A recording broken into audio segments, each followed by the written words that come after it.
não sei se agitem esse sentimento de que da responsabilidade que pesa de você ser chamado. Claro que isso não me torna nem a mim nem a ela melhor do que vocês, mas da gente ser chamado líder de jovens numa época que número e quantidade são tão importantes quando se fala de jovens. Numa época em que parece que o jovem é uma classe retardada da igreja, que você tem que ficar alimentando ele com atividade, para ele ir se empolgando com as coisas e não pensando muito e só se envolvendo com programação. E quanto mais programação tem, mais a gente quer fazer e assim vira uma bola de neve gigantesca e a gente acaba perdendo de vista aquilo que é realmente importante. E aí, quando Natália sugeriu, a gente conversando, ela sugeriu: por que você não fala sobre o livro de Eclesiastes? Pouco antes dela falar isso, eu tinha assistido uma entrevista, eu até citei aqui, acho que na última vez que eu falei. Quem aqui sabe quem é o PC Siqueira? Um youtuber? Só o Edson? Alguém mais sabe? Sabe também? Alguém mais? Ele é um dos caras que iniciou essa modalidade de vídeo para a internet. Ele e o Felipe Neto começaram a postar vídeo na internet lá atrás, nos primórdios do YouTube. E hoje o cara tem, 30 anos. E eu assisti uma entrevista dele na UOL, na Folha, falando que ele já não sabe mais quem ele é. Que ele perdeu, que ele está fazendo tudo no automático, que ele já não sabe mais quem ele é, que aquilo que ele gostava ele já não gosta mais, e aquilo que ele não gostava ele começou a gostar, e aí para lidar com a fome, com as outras coisas, ele passa o dia em casa se drogando, tomando remédio controlado e bebendo. E aí alguém pergunta para ele: você acha que você sabe lidar bem com as coisas? Ele fala assim: não, eu acho que não, porque isso não é saber lidar.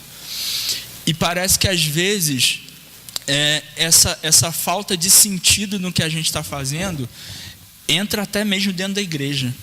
A gente já não consegue encontrar muito sentido para as coisas que a gente está fazendo. A gente começa a entrar no automático, e esse é um problema muito grande. E aí a gente vai começar a estudar um livro que questiona um pouco sobre a ordem que a gente conhece da vida. A gente vai entrar num livro que muitos fogem dele, e muitos que não fogem dele distorcem o que ele realmente quer dizer. Talvez um dos livros mais mal compreendidos da Bíblia, mas que o pessoal faz um monte de malabarismo para tentar entender, é o livro de Eclesiastes. Porque ele é um livro duro em alguns momentos. É um choque de realidade para nós. E por que eu disse a questão do número, de hoje em dia ser importante o número e tudo mais? Que parece que acompanhado ao grande número, claro que isso não é uma regra, mas na maioria das vezes é isso que acontece. Acompanhado ao número muito grande de pessoas de uma igreja, ou de uma igreja que se denomina igreja jovem, que agora surgiram algumas igrejas que se denominam igrejas para jovem, eu não sei como é que isso funciona. Mas é que você mantém as pessoas entretidas sem que elas pensem nas coisas, ou sem que elas pensem de forma séria sobre as coisas. E aí eu queria que a gente lesse o primeiro capítulo de Eclesiastes e começasse a pensar sobre ele. Eu vou falar algumas coisas, algumas informações básicas sobre o livro, para a gente conseguir entender a mensagem dele. Mas eu queria ler todo o capítulo 1 para a gente começar a nossa reflexão. Tudo que a gente for fazer nesses 3 próximos meses, a gente vai fazer baseado nesse livro. A gente vai se encontrar em Só para Meninos e Só para Meninas, e a gente vai tentar bolar alguma coisa para que a gente converse sobre isso, só as meninas e só os meninos, e que Deus, a minha oração é que Deus Ele fale conosco. A gente está comemorando 500 anos da Reforma, e a Reforma foi assim um renovo que saiu pelo estudo da Escritura, por gente se interessando em abrir Bíblia, em ler Bíblia, em entender Bíblia. E é isso que eu quero fazer, sabe? Como líder de jovens e como, entre aspas, responsável por algumas coisas, o que eu quero é que a igreja veja em nós jovens bíblicos, jovens que sabem como se posicionar. Então vamos lá. Eclesiastes, capítulo 1, a partir do versículo 1. Palavra do sábio, filho de Davi, rei em Jerusalém. Diz o sábio: que grande ilusão, tudo é ilusão. Ou, em algumas versões, vaidade por vaidade, tudo é vaidade. Que vantagem tem o homem em todo o seu trabalho, em que tanto se esforça embaixo do sol? Gerações vêm, gerações vão, mas a terra permanece a mesma. O sol nasce, o sol se põe e se apressa em voltar ao lugar de onde nasce novamente. O vento sopra para o sul, depois vira para o norte, dá voltas e mais voltas e acaba no ponto de partida. Todos os rios vão para o mar, e mesmo assim o mar nunca se enche, ainda que sempre corram para lá, tornam a correr para lá. Todas as coisas resultam em canseira, ninguém consegue explicá-las. Os olhos não se cansam de ver, nem os ouvidos de ouvir. O que foi será, e o que se fez se fará novamente. Não há nada novo debaixo do sol. Será que existe alguma coisa da qual se possa dizer: vê, isto é novo? Não, já existiu em épocas anteriores à nossa. Já não há lembrança das gerações passadas, nem haverá lembrança das gerações futuras entre os que virão depois delas. Eu, o sábio, fui rei sobre Israel em Jerusalém. Dediquei o meu coração a examinar e investigar com sabedoria tudo o que se faz debaixo do céu. Que tarefa pesada é esta que Deus atribuiu aos homens. Observei tudo o que se faz debaixo do sol. Tudo é ilusão, é perseguir o vento. Não se pode endireitar o que é torto. Não se pode contar o que falta. Então pensei comigo mesmo: tornei-me um homem próspero, cuja sabedoria é maior do que a dos que governam. Então pensei comigo mesmo: tornei-me um homem próspero, cuja sabedoria é maior do que a dos que governam Jerusalém antes de mim. Dos que governaram Jerusalém antes de mim. Eita! Realmente acumulei muita sabedoria e conhecimento. Por isso, dediquei o coração a compreender a sabedoria e o conhecimento. Mas aprendi que isso também é perseguir o vento. Porque em muita sabedoria há também muita frustração. Quanto maior o conhecimento, maior é a tristeza.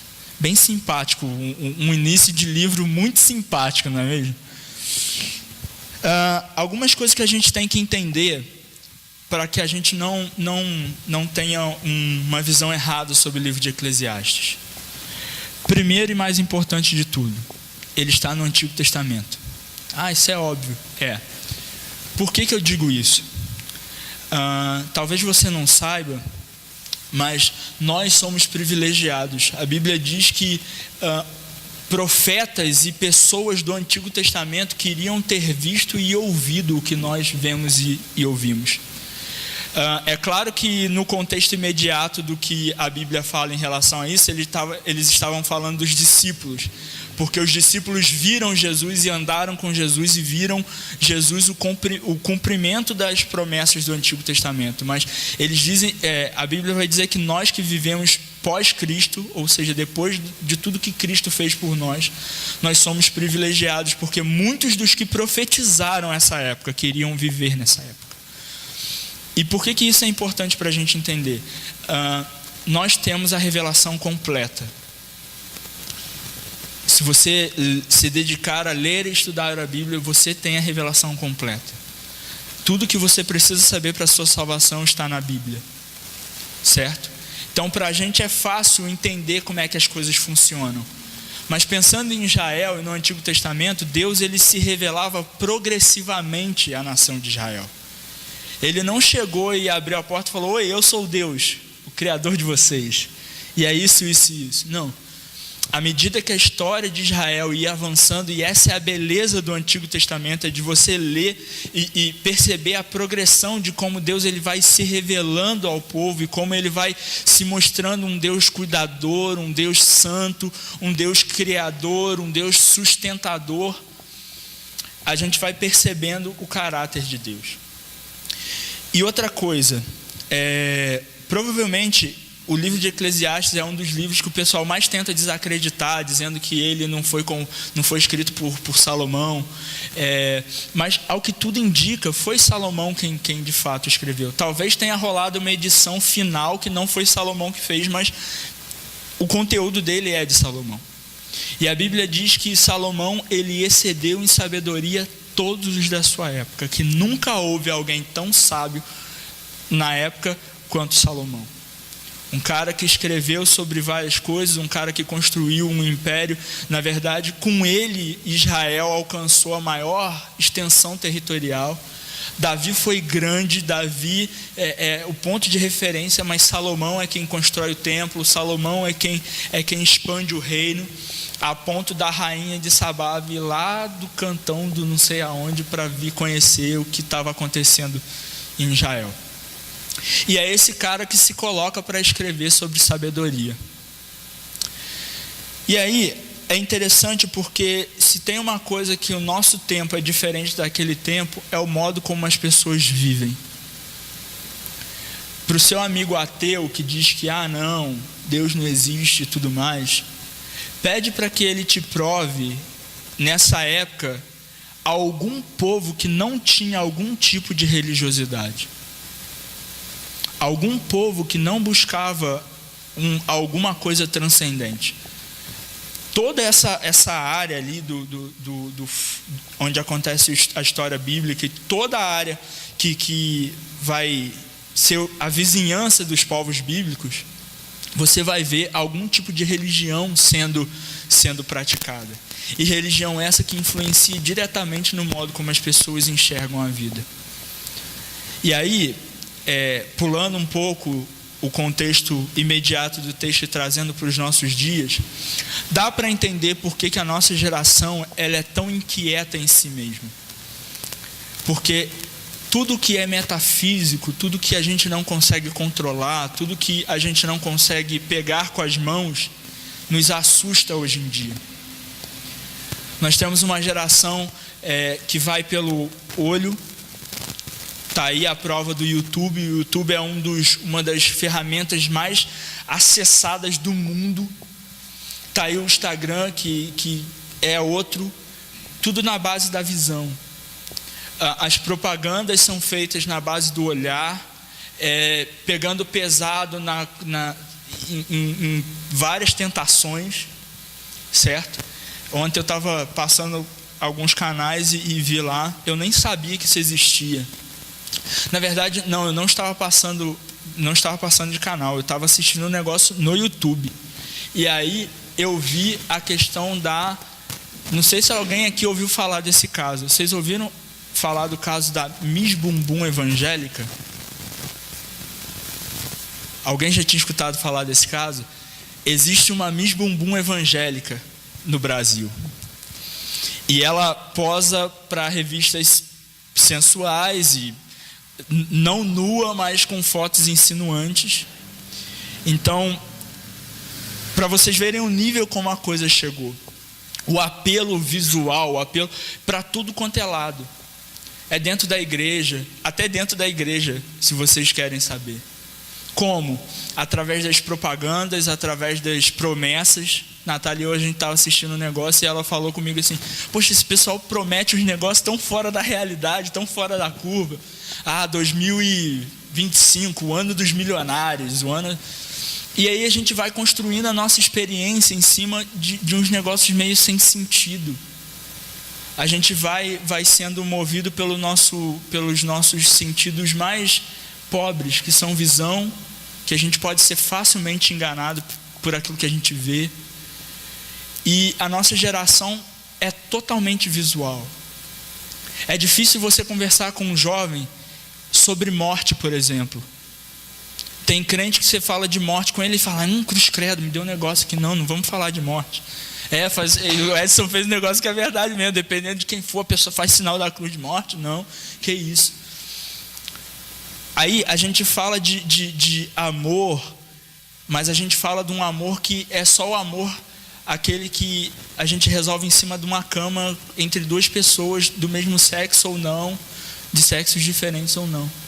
A gente não consegue pensar em algo que a gente não consegue pegar com a mão. Esse é o termo.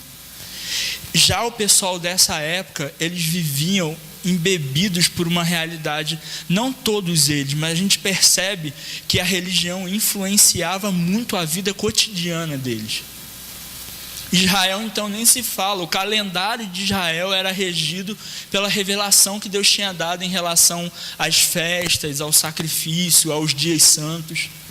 E tudo isso influenciava os rituais que Deus tinha estabelecido para que Ele mediasse a sua presença em relação ao povo e para que o povo lembrasse quem era o Deus deles. E aí, em cima disso, ele vai dizer aqui que ele colocou os seus dias para observar a vida na terra. E é interessante perceber outra coisa também, que Eclesiastes é tão inspirado pelo Espírito Santo quanto o livro de João ou quanto o livro de Romanos. O mesmo Espírito que usou João para escrever o Apocalipse, usou Salomão para escrever o Eclesiastes. Então, pode ser duro o que está escrito aqui, mas foi inspirado por Deus e tem algum proveito para nós. E qual é o intuito da gente estudar esse livro? Qual é o intuito da gente parar e tentar entender qual é a mensagem do livro de Eclesiastes? O intuito é que a gente não viva a nossa vida correndo atrás do vento. Que mesmo dentro da igreja, tendo contato com o que é a verdadeira vida, a gente passa a nossa vida correndo atrás do vento. Pedro, é impossível fazer isso. Não, é possível. Existem igrejas, talvez inteiras, que estão correndo atrás do vento. E aí, voltando aqui ao texto, você pode fixar aí os seus olhos. Nos 3 primeiros versículos do capítulo 1, ele vai dar o prólogo do que vai ser todo o restante do livro. Ele diz palavras do sábio, ele se apresenta, o autor se apresenta, filho de Davi, rei de Jerusalém, e ele joga o primeiro tema, o tema mais discutido no restante do livro. Que grande ilusão, que grande ilusão, tudo é ilusão. Alguém aí tem vaidade, não tem? Quem a Bíblia está vaidade? Alguém tem alguma coisa diferente de vaidade? Sentido? Nada faz sentido. Alguma outra? Oi? Inutilidade. É interessante porque a palavra que eles usam aqui no hebraico é uma palavra como sopro, como vento. E ele vai fazer um trocadilho o livro todo sobre vaidade e correr atrás do vento. Ele basicamente rola um trocadilho sobre isso. Do sopro da vida humana, ele considera a vida humana como um sopro, e ele vai falar do correr atrás do vento, do sopro, e vai fazer basicamente um paralelo. E aí ele continua: geração vem, gerações vêm, gerações vão, mas a terra permanece a mesma. E isso daqui é interessante. Quantos de vocês já ouviram alguma igreja dizendo que eles vieram com uma nova revelação, que Deus deu para eles um negócio que vai mudar a vida do país, que o país vai ser totalmente diferente, porque aquela igreja, Deus tinha dado a revelação àquela igreja, e eles são... Alguém aqui mais já viu isso? E aí a gente vê que a própria Bíblia diz que não há novidade, no sentido de que, ainda mais para nós hoje, que temos a revelação completa. Porque Deus rege a sua igreja hoje não por novidade, mas por velhas verdades. Deus não rege a minha vida e a sua vida. Ele não está criando novas leis a cada dia para mudar. A Jéssica que faz direito sabe que o CPC de vez em quando muda, direito do trabalho agora, algumas coisas com o negócio da terceirização mudou, a relação empregador e empregado, vai mudando, regra ortográfica vai mudando, em várias coisas você vai tendo algumas mudanças que você tem que, peraí, tem uma nova regra e eu tenho que me acomodar a ela. Com a igreja não é assim.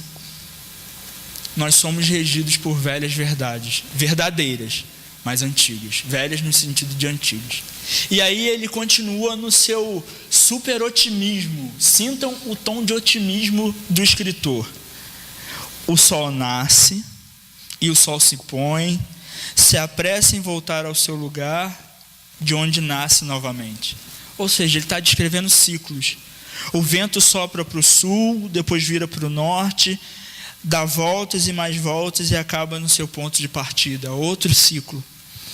Todos os rios vão para o mar, e mesmo assim o mar nunca se enche. Ainda que sempre corram para lá, tornam a correr para lá. Todas as coisas resultam em canseira. Ninguém consegue explicá-las. Os olhos não alcançam de ver, nem os ouvidos de ouvir. E aí, é legal a gente entender também outra coisa. O Antigo Testamento ele é dividido em alguns blocos. Você tem o bloco da lei, que são os 5 primeiros livros da Bíblia. Logo depois você tem o livro dos históricos. E a divisão da nossa Bíblia é diferente da Bíblia judaica, não sei se vocês sabem. Eu não lembro qual. Tu lembra qual é a ordem são blocos: lei, história, profecia, sabedoria. E isso daqui está no meio da sabedoria. E aí, a gente, quando pensa na literatura de sabedoria, talvez o livro mais estudado desse gênero seja o de Jó. E a gente pode pegar o livro de Jó como um grande exemplo de uma coisa que vai acontecer aqui e que acontece com a gente. A gente é muito influenciado, até mesmo por conta da física, da questão da ação e reação. Se eu falo alguma coisa com alguém meio atravessado, eu já espero uma reação. Se eu faço uma ação, eu já espero uma reação que pode ser previsível. E às vezes a gente tenta jogar essa lógica para tudo na vida. E aí a gente esbarra com coisas que nos tiram um pouco o sono, o sossego. E gente, eu vou até ficar em pé para falar isso. Não fujam das inquietações da vida. Não fujam dos questionamentos mais profundos da vida. Eu não estou falando para você virar um eremita, você ir para uma caverna, deixar a barba crescer até aqui. Se quiser deixar também, tudo bem. Mas o que eu quero dizer é: não fuja de pensar sobre as coisas difíceis da vida. Sobre por que pessoas tementes a Deus às vezes sofrem coisas que ímpios não sofrem. E se isso não tira o sossego de vocês, então me ensina como é que é. Porque se tem uma coisa que às vezes eu fico pensando Senhor, como é que pode? O fulano de tal não está nem aí para a vida. E está aí viajando, o cara está lá, tranquilão, na dele, ganhando dinheiro. E às vezes o cara que é temente ao Senhor, ele passa por tantas coisas, tantas provações. E a gente às vezes fica se questionando, poxa, mas por que de tudo isso?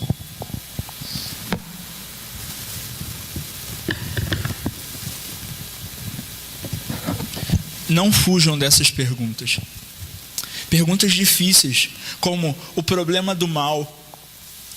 Quantas pessoas param de pensar, ou algumas pessoas chegaram a perder, não sei se perderam porque a gente não sabe qual tipo de fé elas tinham, mas dizem ter perdido a fé, porque se Deus é bom, como que existe o mal? E aí a pessoa não para raciocinar, e não, se Deus existe, por que existe desigualdade? Por que tem gente que passa fome na África? Quanto as respostas estão ali, de você pensar e tentar entender as coisas. A nossa geração hoje sofre do mal de não gostar de pensar as coisas, de não gostar de passar talvez tempos lendo, pensando em algumas coisas. Eu não sei se vocês já vivenciaram isso, de pegar um livro para ler e aquele livro te desconcertar e você ficar um tempo pensando naquilo que aquele livro te fez pensar, sabe? Pensando naquilo que o livro levantou. E você começa a pensar e vai falando, cara, não é que é verdade, não é que ele tem razão. Quer ver um exemplo muito contemporâneo disso que eu estou falando? Alguém aqui foi ao cinema assistir A Cabana? Alguém mais? O que acontece? Eu não vou entrar nos méritos do filme, eu não estou aqui para fazer resenha do filme, mas o filme ele tem pontos muito complicados em relação às doutrinas cristãs, algumas doutrinas cristãs básicas. Mas a maioria das pessoas não conseguem perceber isso porque elas não estão acostumadas a pensar sobre as coisas. O filme fere a noção de trindade cristã. O filme faz uma misturada com uma série de coisas e vai para um lado que é perigoso se você não presta atenção. Mas é difícil falar sobre isso nas igrejas hoje, por quê? Porque as pessoas não conseguem parar e pensar e refletir sobre situações difíceis.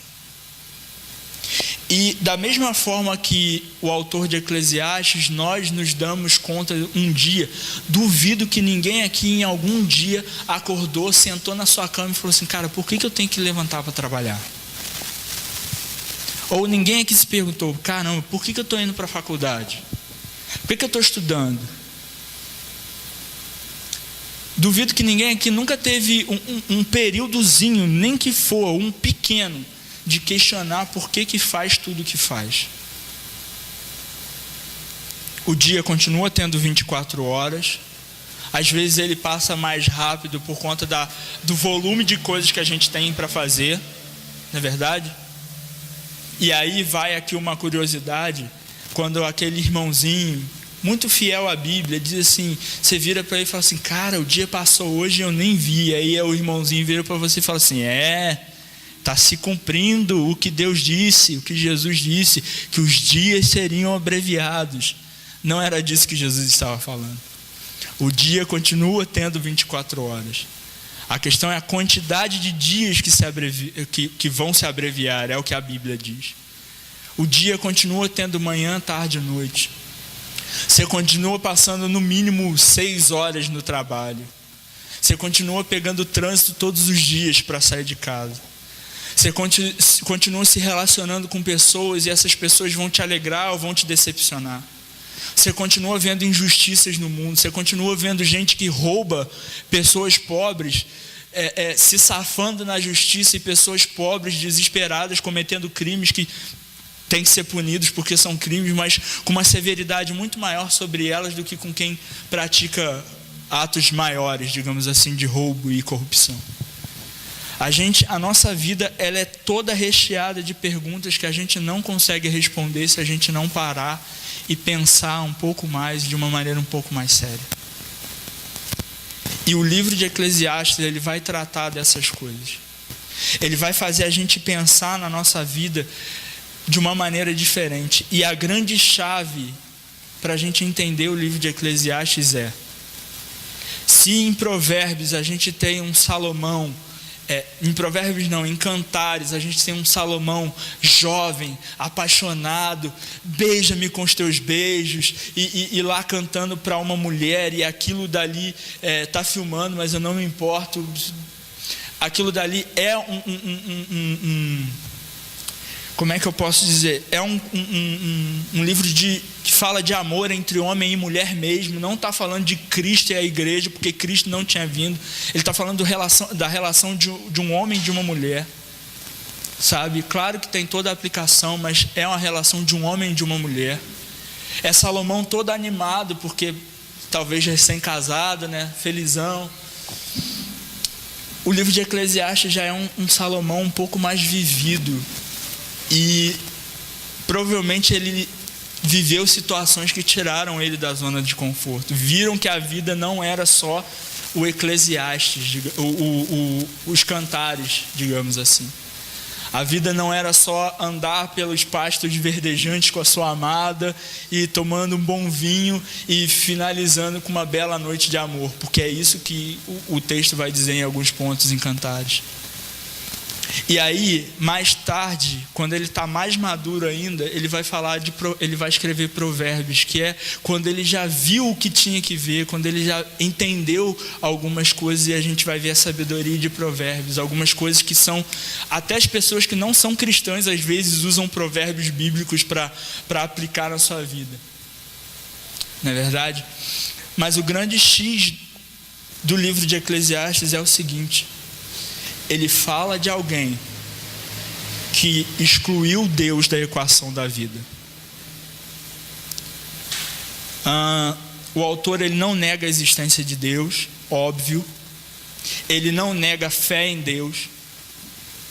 Mas ele vai dizer que a vida humana, sem pensar em Deus, a vida humana, sem você considerar Deus como a fonte última do seu prazer, ela é vaidade, ela é inutilidade, ela é sem sentido. E é isso que está acontecendo com a nossa geração. Fora da igreja, porque pessoas que nunca pararam para pensar sobre Deus, ou pessoas que estão mortas nos seus delitos e pecados, separadas de Deus, e por isso elas não conseguem enxergar a vida além do que tudo isso que a gente está vendo aqui, e começam a se apegar no dinheiro, e a gente vai ver isso ao decorrer do livro. Começam a se apegar ao dinheiro, ao sexo, à noite, o estilo de vida que ela leva. Tudo isso é uma forma de preencher algo que falta para dar sentido na vida. E aí a gente tem, mais terrível de tudo, isso chegando dentro da igreja, como eu disse no começo. Pessoas que às vezes estão sentadas nos bancos da igreja, mas não conseguem ter uma razão para viver, porque nunca tiveram um encontro real com Deus. E se tem uma coisa que a igreja, pelo menos a igreja brasileira, tem ficado especialista em fazer, é convencer as pessoas que elas viveram algo que de fato elas não viveram. É convencer as pessoas que elas se converteram quando na verdade elas não se converteram. É convencer as pessoas que elas tiveram uma experiência mística e superior com Deus, quando tudo que elas sentiram foi um arrepio, porque a música foi muito bem tocada. E aí a gente vai criando dentro da própria igreja uma geração que já não consegue saber por que estuda o que estuda, por que trabalha no que trabalha, ou não encontra mais a alegria de fazer as coisas que faz, simplesmente porque já não sabe por que está fazendo. E está dentro da igreja, ouvindo pregações, cantando, ouvindo orações. E aí a gente tem igrejas cheias de jovens que durante 1 hora, 1h30 cantam, pulam, dançam, caem no chão, unção do riso, unção do sono, unção do esquecimento, tem unção de tudo. Mas quando a gente vai para a vida real, a pessoa está doida para chegar na igreja, chegar no culto, porque o restante da vida dela não tem sentido nenhum. O que tem sentido é 1h30, 2 horas que ela fica no culto, que ela experimenta esse gostinho de sentir alguma coisa, de ser desafiado. Se vocês acreditam que Deus criou a gente só para 1h30 de culto no domingo à noite ou no domingo de manhã, acho que a gente está muito enganado. A vida, ela é muito mais bela e mais complexa do que a gente imagina. E se a gente não entende como que a gente se relaciona com Deus, e se Deus ele realmente não preenche o todo do sentido da nossa vida, a gente vai começar a fazer as coisas por fazer. É interessante que a gente está vivendo um período bem interessante aqui na rede. É interessante que a gente está vivendo um período bem interessante, enfim. A gente tem alguns jovens casados no nosso meio, alguns por casar. Posso ouvir um amém, igreja? Amém. E é interessante que a visão que a gente está tendo sobre o casamento, eu considero uma visão legal. Porque quando você vai conversar com as pessoas que a gente tem mais contato sobre casamento, as pessoas de fora, por que elas querem casar? Muitas querem casar por causa da festa. porque vai ter lá, vai tirar foto, e se for tirar foto, Alice Diego Fotografias. Gravem isso, galera do YouTube. Depois eu passo contato, vai estar na descrição aqui do vídeo. Mas é sério, porque se você exclui o fator Deus da nossa vida, por que eu tenho um filho? Por que eu vou querer ter filho? Por que eu vou querer casar? Por que eu vou levantar de manhã e vou trabalhar? Isso acontece no meu bairro. Eu acordo de manhã para trabalhar e às vezes tem uns caras na esquina da minha casa controlando o movimento, se é que vocês me entendem. Eu volto do trabalho, os caras estão sentados no mesmo bar, tomando a mesma cerveja, não a mesma cerveja, mas fazendo a mesma coisa. Eu já fui trabalhar, eu trabalhei, eu estudei, eu fiz, e eu volto para casa, os caras estão lá na mesma vida. E às vezes eu fico imaginando, os caras têm dinheiro para tudo, e eu falo assim, cara. E aí, se eu não considero por que eu faço as coisas, se eu não considero por que é que eu saio de manhã para trabalhar, ou por que é que eu passo uma madrugada talvez estudando para um vestibular, ou para uma prova da faculdade, por que é que eu passo 5 anos... Jéssica, quanto tempo dura o curso de Direito? 5 anos mesmo? 5 anos num curso de Direito. Aí você vai fazer uma pós-graduação, mais 2 anos. Aí você vai fazer um mestrado, mais 3 anos. Você vai fazer um doutorado, e aí vai. Continua estudando. E aí, parece que a gente chega nesse ponto que ele fala aqui. Porque em muita sabedoria, há também muita frustração. Não é difícil você ver um cara com mestrado, com MBA, com pós-graduação, com um cara culto. Pensa e agora eu vou dar um tiro no meu próprio pé. Pensa nos filósofos, na galera que gosta de uma filosofia. Você vai ver os caras muito inteligentes, mas você vai conversar com o cara não tem esperança nenhuma na vida. Tu vai conversar com o cara não é, a vida é isso aí mesmo, cara. A vida é isso aí mesmo. Se o cara for platônico e não for agostiniano, coitado dele, ele vai falar, não, cara, a gente está numa caverna aí, vendo os vultos, e tudo isso daqui é vulto, e, não sei. Ou o cara vai falar que não existe nada depois daqui. Ou o cara vai acreditar que perfeito vai ser quando o partido X ou Y entrar no governo. Percebem como se a gente exclui Deus da nossa vida? Muitas das coisas que faz sentido para nós, perde o sentido. Por que vocês acham que a nossa geração já não quer mais casar? Já não quer mais assumir compromisso? Por que você acha que as pessoas não conseguem ficar 2, 3 anos no mesmo emprego? Esses dias eu conversava com um primo meu, ele perguntava assim, cara, você tá lá ainda na copiadora? Tô. Caraca, tempo pra caramba, né? Eu falei, sim. São 5 anos, se eu não me engano. Mas para as pessoas parece que, meu Deus, é uma eternidade. A gente já não pode ficar 5 anos trabalhando no mesmo emprego. E aí, não sei se os pais de vocês são assim, eu conheço gente que trabalhou 30 anos na mesma empresa, em uma empresa só, 30 anos. E aí, vê como é que as coisas vão ficando. As pessoas vão... Por que você estuda? Para ganhar dinheiro. Para que você ganha dinheiro? Para continuar estudando. E para que você continua estudando? Para ganhar mais dinheiro. Para quê? Para comprar uma casa. Para quê? Para morar. Para morar...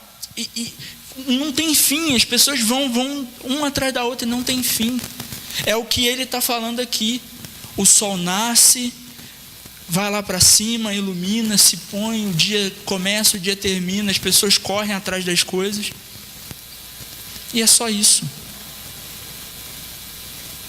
A minha vida, a sua vida, a nossa vida, ela não pode se resumir à vida de uma planta ou à vida de um simples animal. Nascer, crescer, reproduzir, ficar velho e morrer.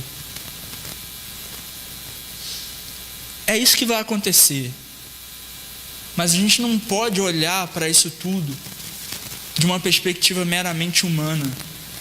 É por isso que lá em 1 Coríntios, Paulo vai dizer que a sabedoria de Deus é loucura para o homem.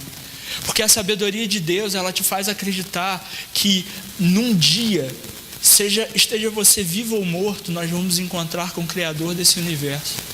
E se você estiver morto, Você vai ressuscitar, e ainda que seu corpo esteja espalhado para tudo quanto é canto, você vai ressuscitar num corpo glorificado.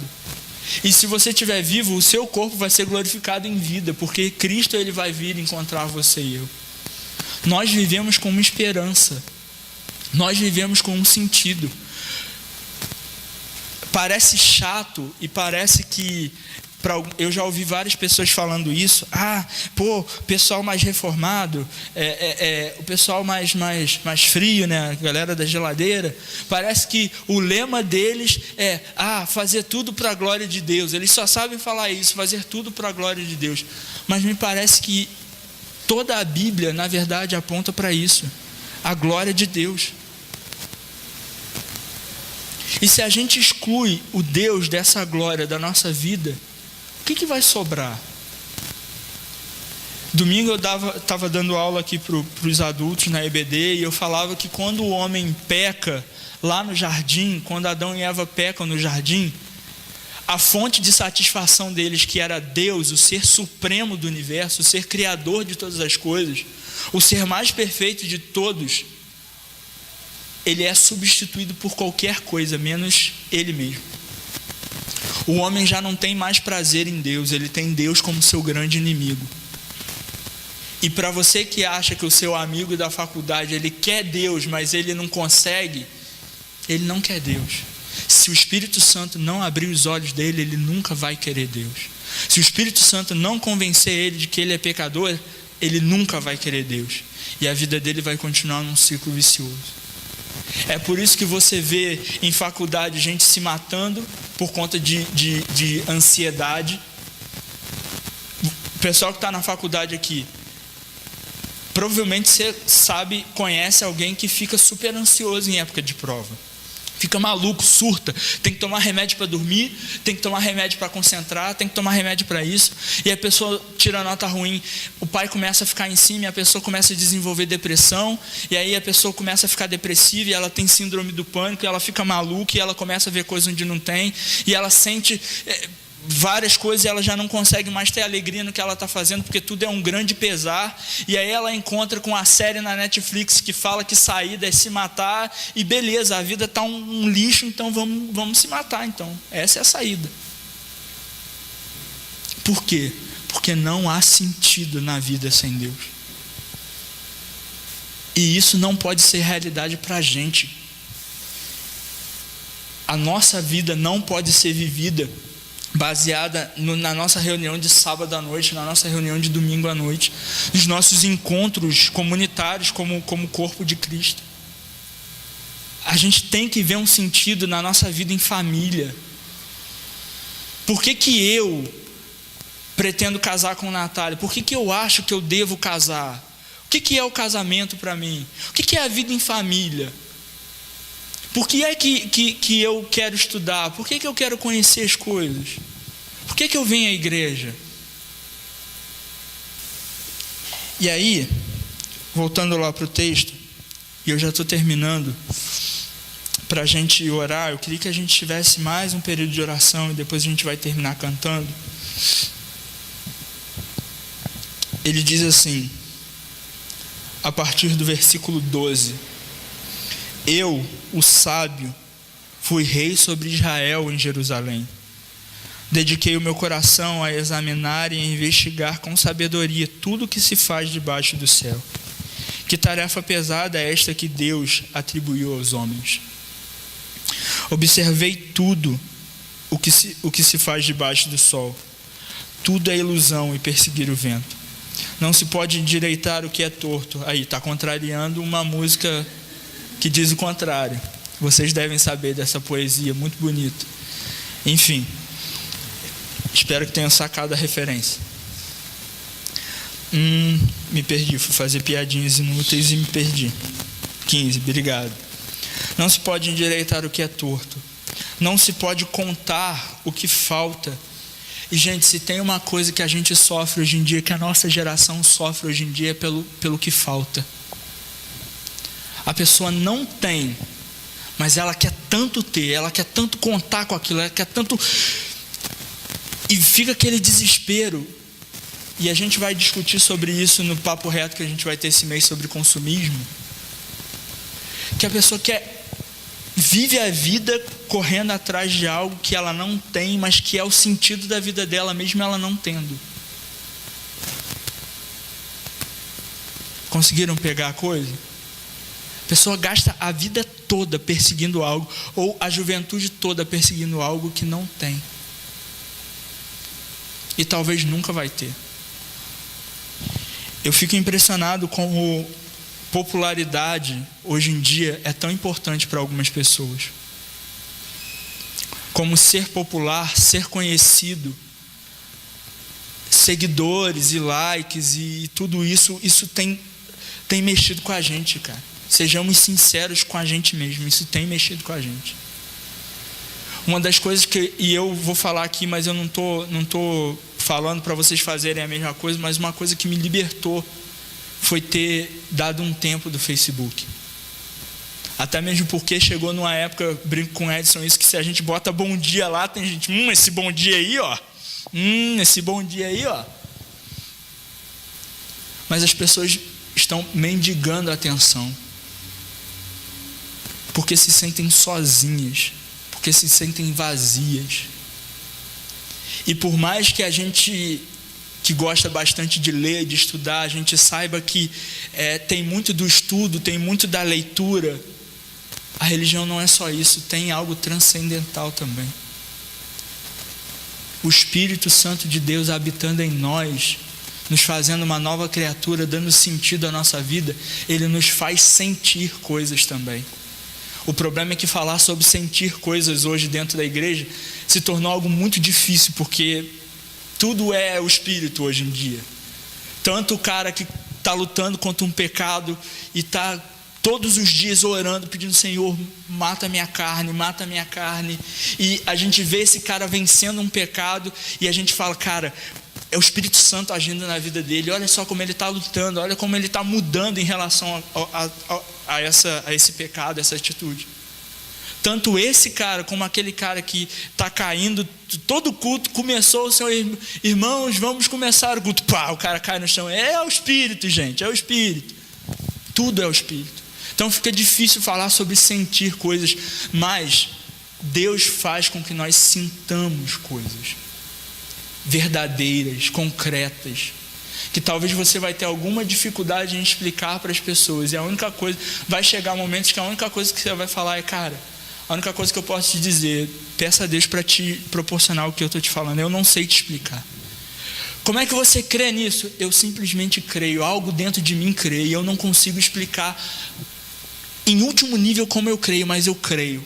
Eu não consigo não crer nisso. Como é que você crê tanto que esse Jesus existiu? Eu creio, porque eu já senti Ele. Eu já vi Ele através da palavra, eu já vi Ele dentro de mim, agindo dentro de mim através do Espírito Santo, dando sentido à minha vida. E aí, o que acontece é que as pessoas acham que aquilo que lhes falta é ser conhecido, aquilo que lhes falta é um diploma, aquilo que lhes falta é um bom emprego, é dinheiro. Aí a gente vai para a Europa, nos países ricos, onde quase não tem pobre nos países, e a taxa de suicídio é absurda. Por que esse pessoal está se suicidando se a vida lá é tão boa? Por que o pessoal está se matando? Por que na Rússia, nego bebe vodka, taca fogo no próprio corpo e pula num penhasco num rio gelado para passar o tempo, porque não tem mais o que fazer, porque está tudo monótono na Rússia? Por quê?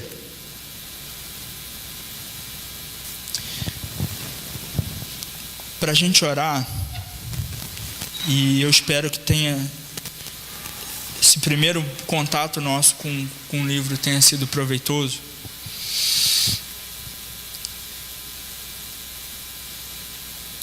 Para tudo que a gente vai fazer na vida, e esses dias eu estava me perguntando por que é que estava conversando sobre evangelismo com uma pessoa, e depois da conversa eu fiquei pensando por que é que as pessoas às vezes não falam de Deus para os outros.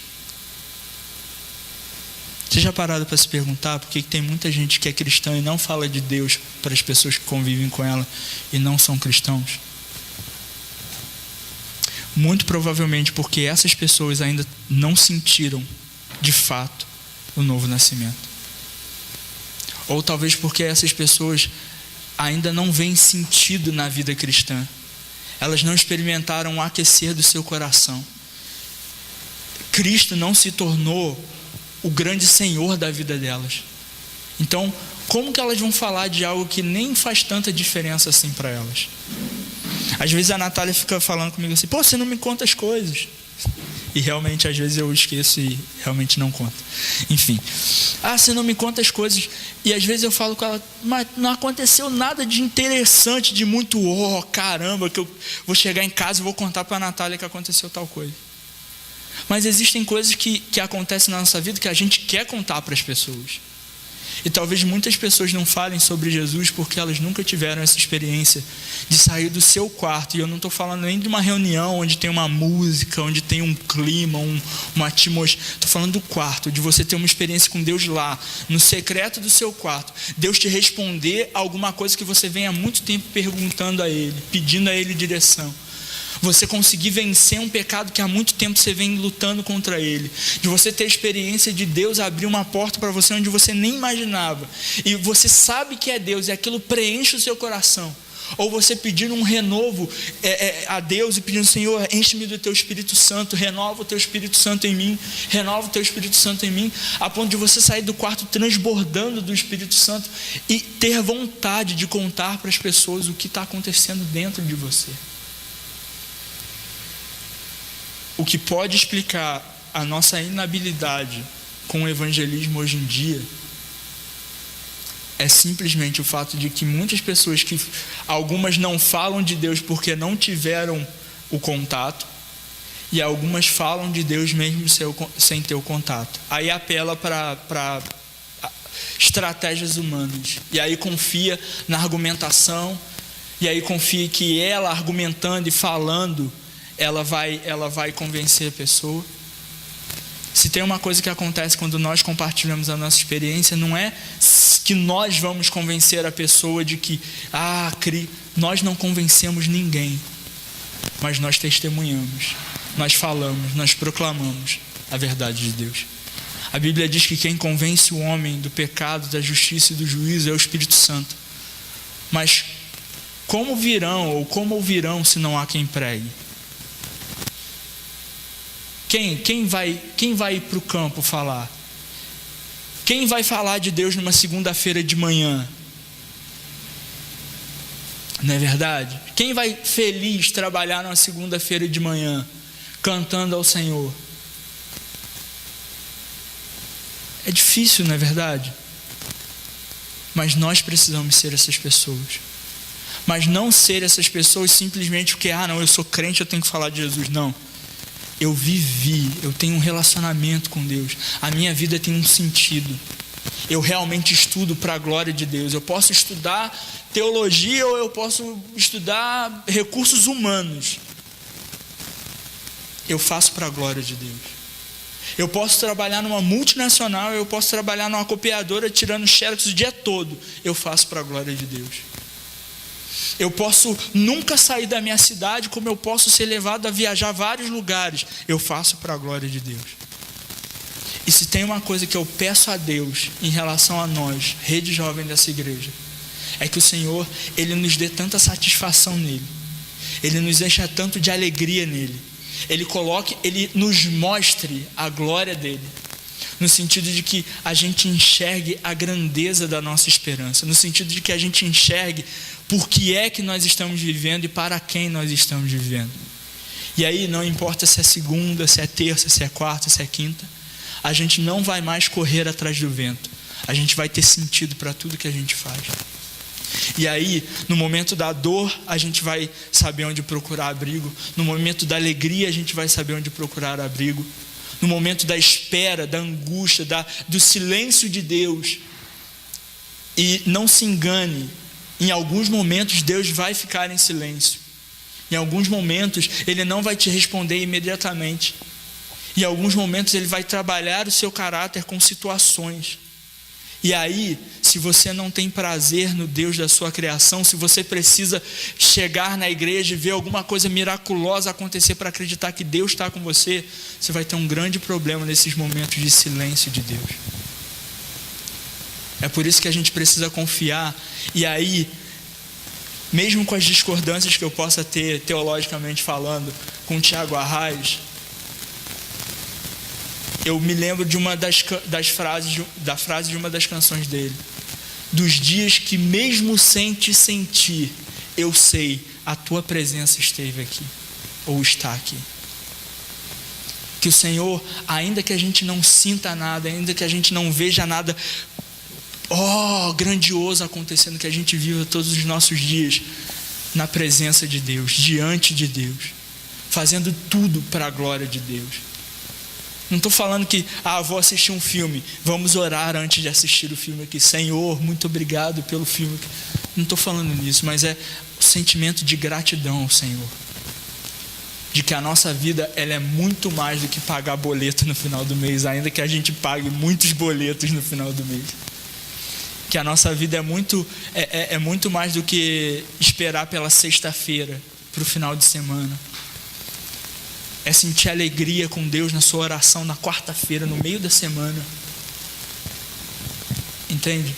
É ir tomar café com um amigo seu e conversar sobre as coisas de Deus com ele e sentir alegria ali, sentado num lugar qualquer, conversando com quem você gosta. Porque você sabe que o Senhor está ali também.